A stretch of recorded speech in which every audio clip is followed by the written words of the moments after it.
이제 파리올림픽이 거의 끝나가고 있습니다. 우리나라 선수들이 역대적인 성적을 올렸습니다. 이번 올림픽에는 여러 이슈들이 있었습니다. 올림픽을 하면 누가 금메달을 따느냐, 여기에 초점이 있습니다.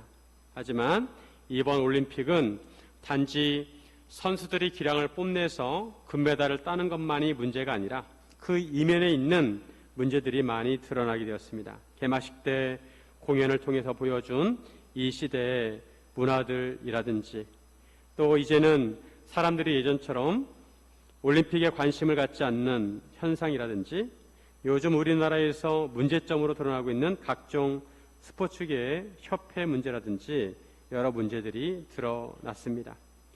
카메라에 잡히는 장면은 얼마 되지 않지만 그 이면에 보이지 않는 수많은 장면들이 있다는 것입니다. 선수가 금메달을 목에 거는 것은 한순간이지만 그 순간을 위해서 운동선수들은 수많은 시간 동안 땀을 흘렸을 것이고, 그 운동선수를 길러내기 위해서 많은 사람들의 노력과 뒷받침이 있었을 것입니다.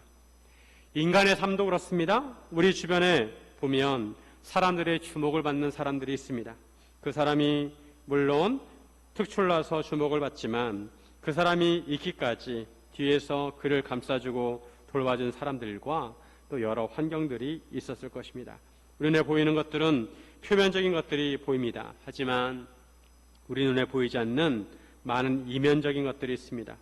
우리가 이 세상에 태어나서 살아가는 것도 그 이면을 보면 우리 부모들과 조상들의 삶이 있었기에 우리가 이 세상에서 살아가는 것입니다. 그래서 사람들은 족보와 뿌리를 중요하게 생각합니다. 사람들은 내가 어디로부터 왔고 나의 조상이 누구인지 관심을 갖습니다.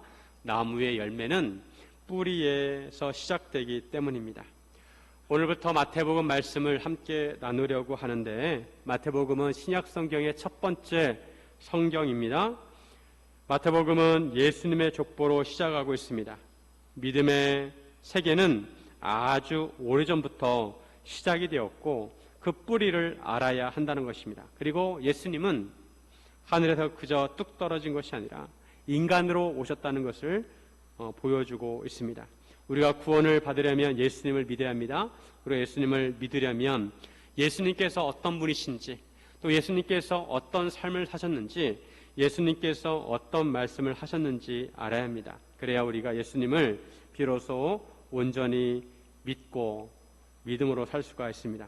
이런 의미에서 우리가 어떻게 해야 믿음의 바늘에 들어설 수 있는지 함께 나누기를 원합니다. 첫째로, 하나님의 은혜를 사모해야 합니다. 오늘 본문에 보면 가장 먼저 예수님의 족보가 나옵니다. 이 예수님의 족보에 들어간 사람도 있고 들어가지 않는 사람도 있습니다. 중요한 것은 우리가 하나님의 생명책에 우리의 이름이 기록되어야 한다는 것입니다.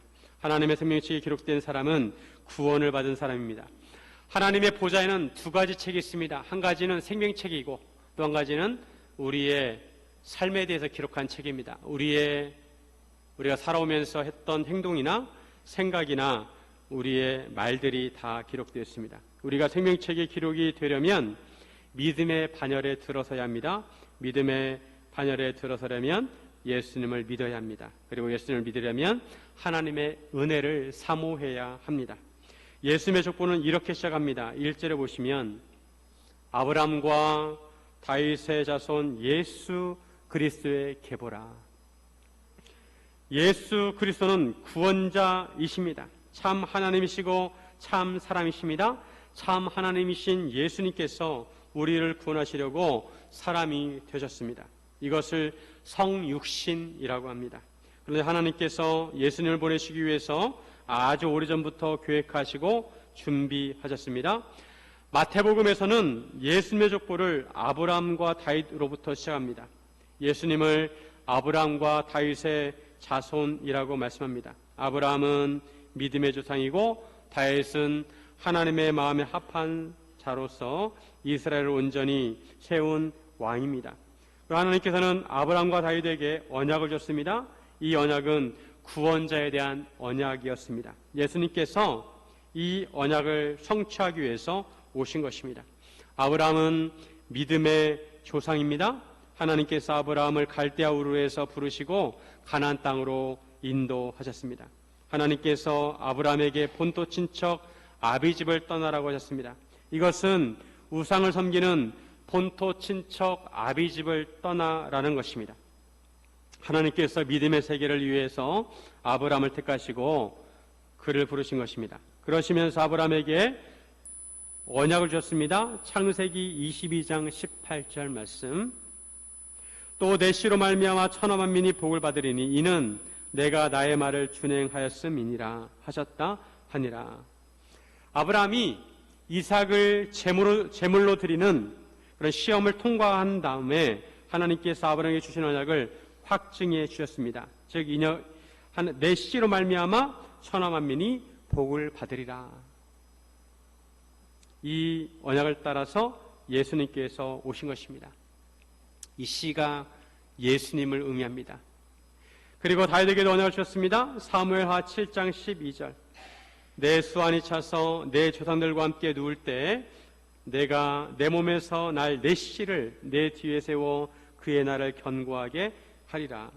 다윗이 하나님을 위해서 집을 짓겠다고 하자 하나님께서 다윗의 씨를 통해 다윗의 날을 견고하게 하시겠다고 하십니다.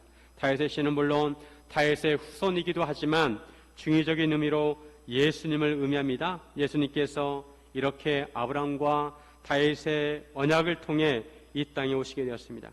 오늘 족보를 보면 특이한 점이 있습니다. 족보에는 여자의 이름이 잘 들어가지 않습니다. 하지만 오늘 족보에는 4명의 여자가 들어가 있습니다. 다말과 라합과 룻과 우리아의 아내입니다. 그런데 이들 중에 3명은 이방인이고 대체로 명예롭지 못한 사람들이었습니다. 그들의 삶을 보면 수치스럽고 부끄러운 삶을 살았습니다. 다말은 가나안 여인인데 남편이 죽자 시아버지 유다를 통해서 쌍둥이를 낳았습니다. 현대 사회에서는 이해할 수 없지만 그 당시 문화에서는 기업을 물을 아들을 낳는 것이 매우 중요한 일이었는데 시아버지 유다를 통해 아들을 낳았습니다. 그리고 라합은 이스라엘 백성이 가나안 땅을 정복할 때 첫 번째 성인 여리고 성의 기생이었습니다.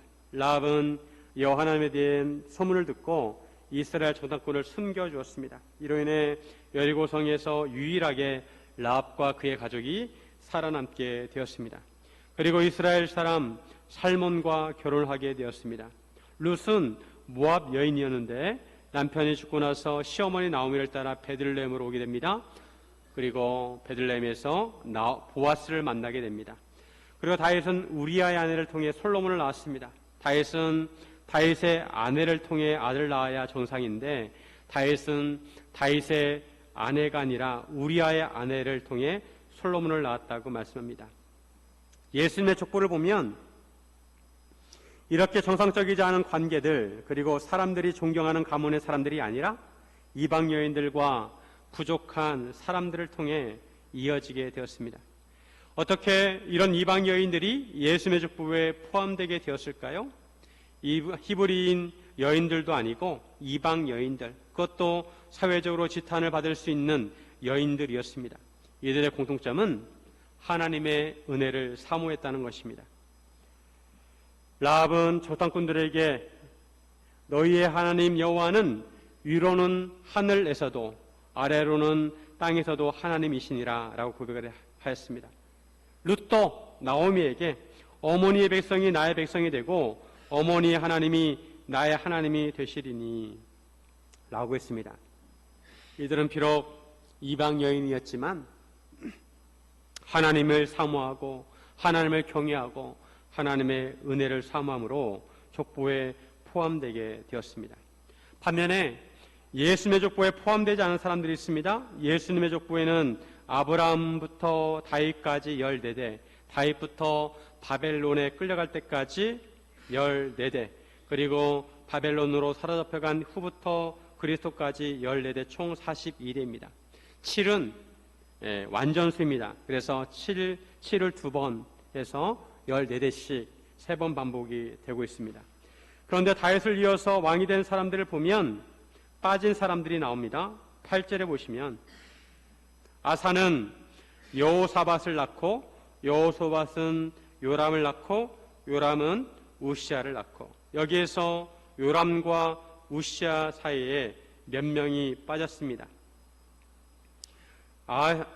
요람과 우시아 사이에 아하시아와 요아스와 아마샤가 빠졌습니다.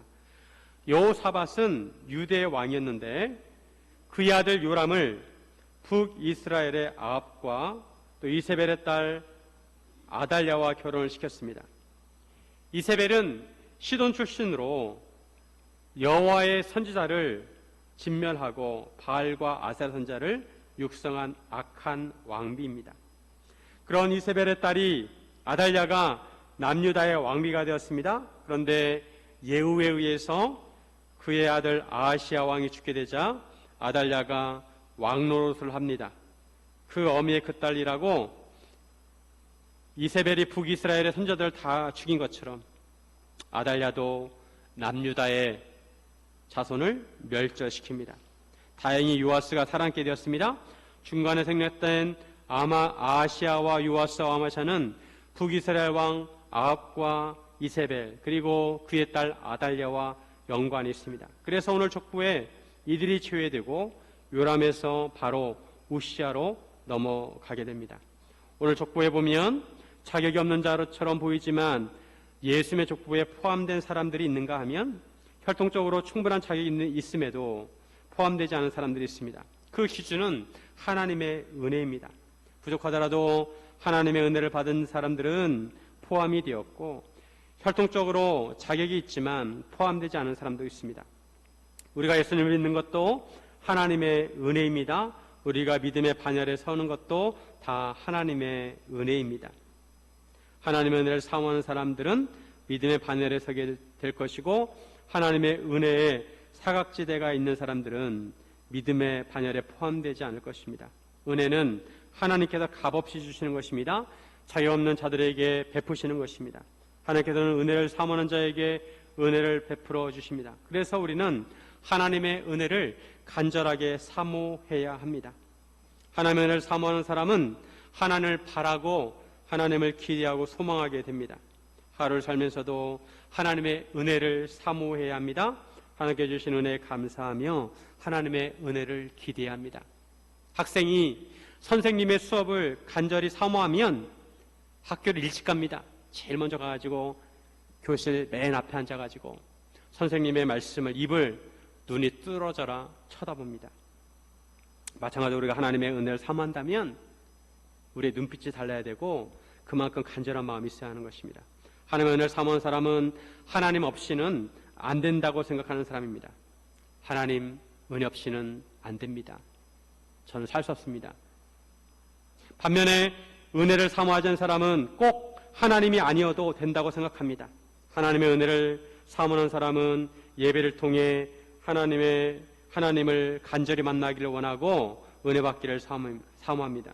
하지만 그렇지 않은 사람은 예배를 참석해도 되고 참석을 안 해도 된다고 생각합니다. 하나님을 만나도 좋고 안 만나도 그만이라고 생각합니다.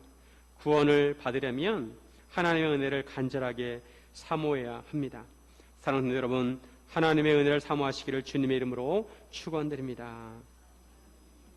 둘째, 자기 십자가를 져야 합니다. 예수님께서 이 땅에 오실 때 예수님께서는 가장 낮은 자리로 오셨습니다. 예수님께서는 인간을 구원하러 오셨습니다. 그리고 이를 위해 예수님께서 십자가를 졌습니다. 예수님께서는 제자들에게도 자기 십자가를 지고 따르라고 하셨습니다. 사람들은 습성이 좋고 편한 것은 추구하지만 짐을 지는 것을 싫어합니다. 권리와 혜택을 누리는 것은 좋아하지만 책임을 지는 것은 싫어합니다. 하지만 예수님께서는 예수 믿고 따르는 사람들에게 자기 십자가를 지고 따르라고 하셨습니다. 즉 자기 십자가를 지는 사람이 믿음의 반열에 들어서게 되는 것입니다. 예수님께서 이 땅에 태어나실 때도 이처럼 자기 십자가를 지는 사람들을 통해서 이 땅에 오시게 되었습니다. 예수님의 족보 마지막에 보면 이렇게 되어 있습니다. 16절에 야곱은 마리아의 남편 요셉을 낳았으니 마리아에게서 그리스도라 칭하는 예수가 나시니라. 족보 맨 마지막에 요셉이 등장합니다. 그리고 맨 마지막에 마리아에게서 그리스도라 칭하는 예수가 나시니라 라고 되어 있습니다. 원래 패턴대로 하면 요셉이 누구를 낳고 이렇게 해야 합니다. 요셉이 누구를 낳고. 그렇지 않고 갑자기 마리아가 등장합니다. 예수님께서 마리아를 통해서 태어나게 되십니다. 그런데 예수님께서는 성령을 통해 잉태되셨습니다. 18절에 보면 같이 한번 있습니다. 예수 그리스도의 나심은 이러하니라. 그의 어머니 마리아가 요셉과 약혼하고 동거하기 전에 성령으로 잉태된 것이 나타났더니. 인간의 조상 아담이 죄를 짓고 나서 모든 인간은 원죄를 가지고 태어납니다. 아담의 죄를 물려받게 됩니다. 아버지가 많은 빚을 지고 돌아가시면 그 아들이 아버지의 유산을 물려받는데 그때 아버지의 빚도 함께 물려받게 되는 것입니다. 마찬가지로 모든 인간은 태어날 때 죄를 물려받고 태어납니다. 원죄를 가지고 태어납니다. 그런데 예수님께서는 인간에 의해서 잉태된 것이 아니라 성령에 의해서 잉태되셨습니다. 마리아가 요셉과 약혼을 하였지만 아직 동거하기 전에, 즉 동정녀 마리아를 통해서 잉태되셨습니다. 예수님께서 인간으로 태어나셨지만 죄가 없으시다는 것입니다. 그래야 구원자로서의 자격이 되는 것입니다. 누가복음에 보면 천사 가브리엘이 마리아에게 나타나서 이 소식을 전합니다. 성령이 임하고 하나님의 능력으로 하나님의 아들을 낳을 것이라고 하였습니다. 이때 마리아는 자기는 주의 여종이기에 하나님의 말씀대로 이루어질 것이라고 했습니다. 즉 마리아가 천사 가브리엘의 말에 동의를 한 것입니다. 사실 그 당시에 처녀가 아기를 낳는 것은 사회적으로 용납이 되지 않았습니다. 처녀가 부정한 여인이 되는 것이고 돌에 맞아 죽어야 합니다. 그럼에도 마리아가 동일한 것은 이것은 하나님의 일이기 때문입니다. 마리아는 사람들에게 돌로 맞아 죽는 것보다 오히려 하나님의 일이 자기에 이루어지는 것을 더 영광스럽게 생각했습니다. 그리고 마리아는 하나님을 찬양합니다. 하나님께서 태초에 천지를 창조하셨고 사람을 만드셨지만 이 세상의 사람들은 하나님께서 만드셨는데도 하나님을 인정하지 않고 하나님을 찾지도 않고 하나님을 경배하지도 않습니다. 하나님을 알지도 못합니다. 이 모든 것이 죄의 결과로 일어난 현상입니다. 하지만 그럼에도 하나님께서는 이 세상을 사랑하셔서 독생자 예수님을 보내셨습니다. 죄와 사망의 지배를 받는 세상에 의와 생명의 날을 세우시려고 예수님을 보내셨습니다. 하지만 사탄의 지배를 받는 세상은 예수님과 예수를 믿고 다른 사람들을 가만히 놔두지 않습니다.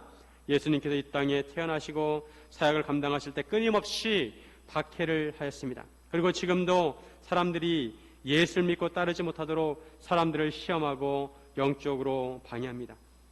우리가 자기 십자가를 지고 예수님을 따르겠다고 하는 것은 이런 사탄의 공격에 대비한 최소한의 방어 자세입니다. 우리가 우리에게 주어진 십자가를 지라고 하면 십자가가 얼마나 무거울까 생각하지만 실은 주님의 십자가가 우리를 지켜주는 것입니다. 우리가 예수를 믿고 예수님을 따르려고 하면 세상의 유혹과 사탄의 방해에 부딪히게 됩니다. 그럼에도 그러한 것을 감수하고 끝까지 예수를 믿고 따를 때 믿음의 반열에 들어설 수 있습니다. 마리아가 그랬습니다. 처녀의 모로 아기를 낳으면 돌에 맞아 죽을 수 있습니다. 그럼에도 마리아는 그 모든 것을 감수합니다. 이 세상에서는 아직 하나님의 나라가 완성되지 않아서 하나님의 영역과 사탄의 영역이 대립을 하고 있습니다. 그렇다고 사탄이 하나님과 대등한 존재는 아닙니다. 다만 하나님께서 때가 되면 사탄과 그를 따르는 무리들을 심판하실 것입니다. 그 전까지는 영적 전쟁이 계속될 것입니다. 우리가 하나님의 영광에 동참하기 위해서는 고난도 함께 받아야 합니다. 자기 십자가를 져야 합니다. 마리아의 약혼남 요셉도 마리아와 같은 마음이었습니다. 요셉은 의로운 사람이라고 말씀합니다. 그 당시 이스라엘에서 결혼을 하려면 세 가지 단계를 거쳐야 합니다. 정혼과 약혼과 동거입니다. 정혼은 아버지들끼리 서로 자녀들을 결혼시키기로 정하는 것입니다. 아이들이 어릴 때 내 아들과 자네 딸을 결혼시키면 어떤가 하면서 결혼을 하기로 정하는 것입니다. 그러다가 아이들이 성장을 하게 되면 약혼을 하게 됩니다. 예수님 당시에 평균 수명이 낮았기 때문에 15살에서 16살이 되면 약혼을 했습니다. 약혼은 당사자들끼리 결혼을 약속하는 것입니다. 하지만 1년 정도 각자만의 시간을 갖습니다. 그러다가 신랑이 함께 살 집을 마련하고 나서 한 1년쯤 지나고 나서 신부를 집으로 데려와서 함께 살게 됩니다. 마리아는 약혼 기간이었습니다. 약혼도 법적으로 결혼에 해당이 되기 때문에 이 기간에 아기를 갖게 되면, 다른 사람의 아기를 갖게 되면 파혼이 되는 것입니다. 그래서 정결을 지켜야 합니다. 그런데 이 약혼 기간에 요셉은 자기의 약혼녀 마리아가 임신한 것을 알게 됩니다. 법대로 하면 심판을 통해 마리아가 임신한 것을 확인하고 그에 따라 처벌해야 합니다. 하지만 요셉은 의로운 사람이었습니다. 여기서 의롭다는 것은 법대로 한다는 것이 아니라 하나님의 관점에서 의롭다는 것입니다. 사람의 생명을 존중하고 긍휼히 여길 줄 안다는 것입니다. 요셉은 마리아가 임신한 것을 드러내지 아니하고 가만히 끊고자 했습니다. 이런 요셉의 마음은 자기의 약혼녀가 임신을 하게 된 것을 알고 나서 실망하는 마음이 컸겠지만 그렇다고 약혼녀를 죽음으로 내몰지는 않았다는 것입니다. 다만 약혼녀가 순결을 잃었기에 결혼을 없던 것으로 하고자 했습니다. 파혼을 하고자 했습니다. 요셉이 이렇게 생각을 하고 있을 때 주의 사자가 요셉의 꿈속에 나타났습니다. 그리고 마리아 데려오기를 무서워하지 말라고 합니다. 마리아에게 잉태된 자는 성령으로 잉태되었다고 알려줍니다. 요셉은 잠에서 깨어 일어나 주의 사자의 분부대로 행하게 됩니다.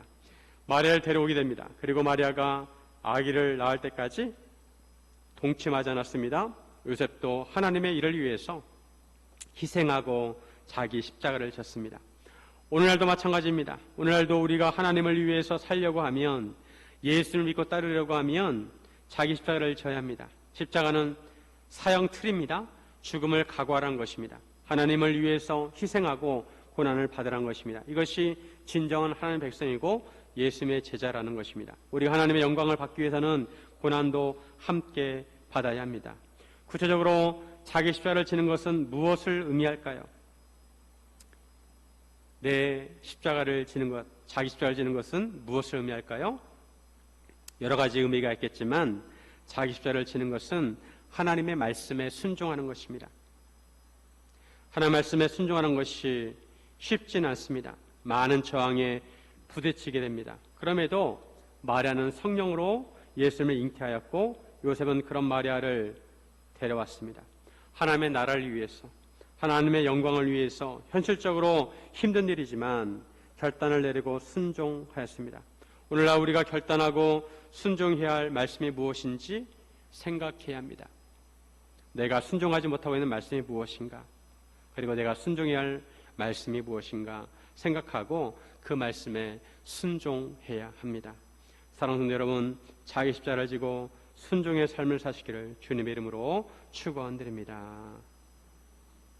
셋째, 하나님의 나라를 함께 이루어야 합니다.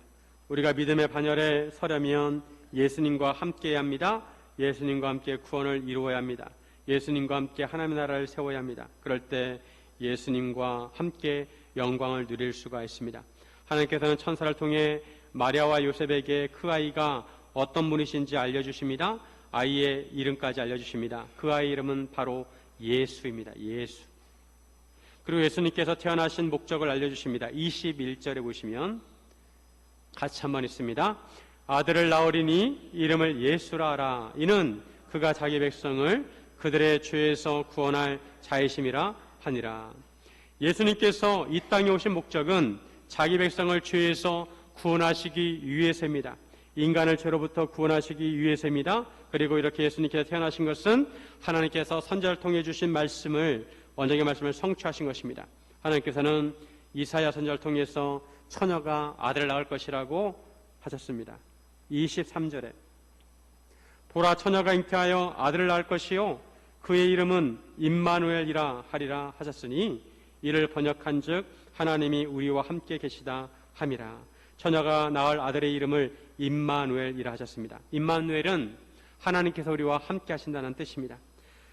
예수님께서 이 땅에 오신 목적은 하나님께서 우리와 함께 하시기 위해서입니다. 이 말씀은 이사야가 유다왕 아하스에게 전한 하나님의 말씀입니다. 그 당시에 북이스라엘과 아람이 연합을 해서 남유다로 쳐들어오게 됩니다.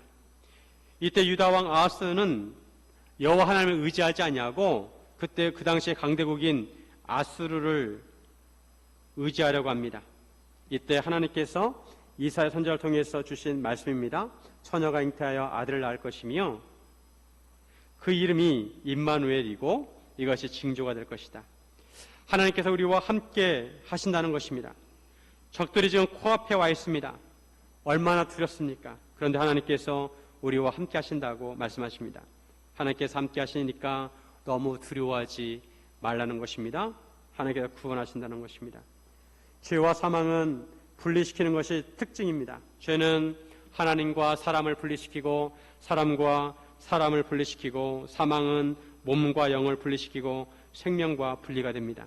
하지만 예수님께서는 우리를 죄와 사망으로부터 구원하시고 우리와 함께 하시기 위해서 오셨습니다. 그래서 믿음의 바늘에 선 사람들은 두 가지 질문을 스스로 해야 합니다. 나는 구원을 받았는가? 나는 하나님과 함께하고 있는가? 나는 구원을 받았는가? 나는 하나님과 함께하고 있는가?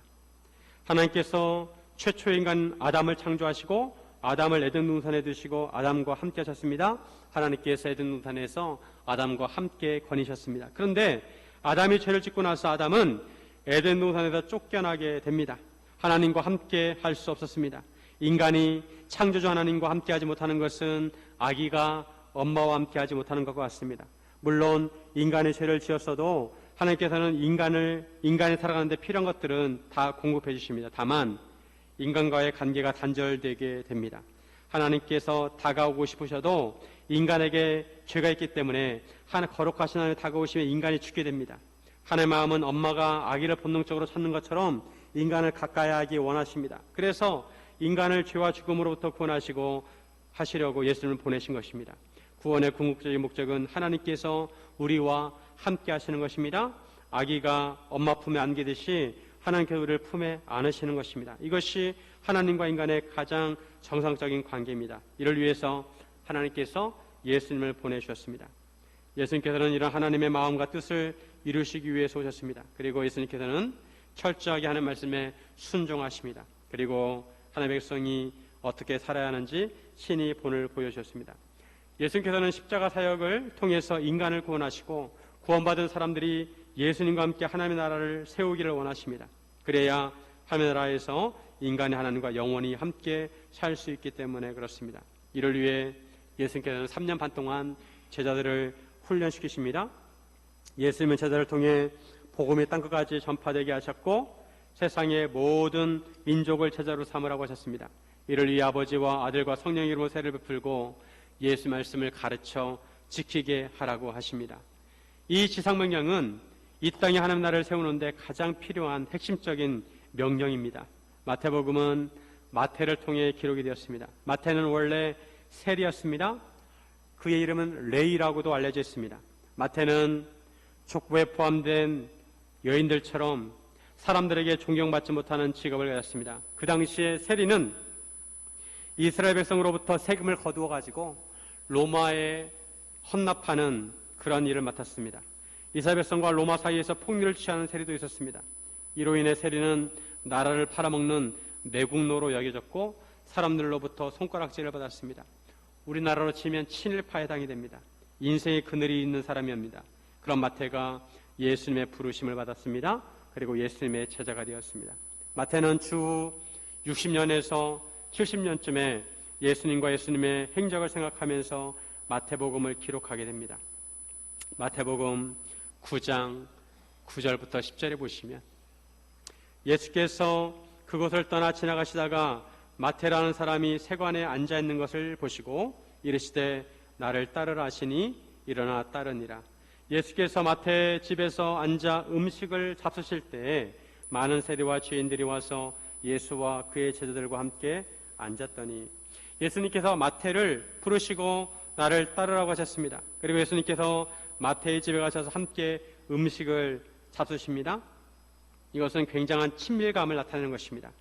이것을 보고 바리새인들은 비난을 합니다. 어찌하여 너희 선생은 세리와 죄인들과 함께 하느냐. 즉 세리와 죄인을 동격 취급합니다. 그 세리는 죄인이라는 것입니다. 그때 예수님께서 그 말을 들으시고 나는 의인을 부르러 온 것이 아니라 죄인을 부르러 오셨다고 하셨습니다. 예수님께서 단지 죄인을 옹호한 것이 아니라 죄인을 불러서 의인이 되게 하시려고 오셨다는 것입니다. 마태가 마태복음을 기록한 것은 물론 성령의 감동이 되어서 기록하였습니다. 그러면서 한편으로 예수님께서 왜 이 땅에 오셨는지, 예수님께서 무엇 때문에 오셨는지 마태는 예수님의 산 증인으로서 기록을 했습니다. 마태는 세리였다가 예수님의 제자가 되었습니다.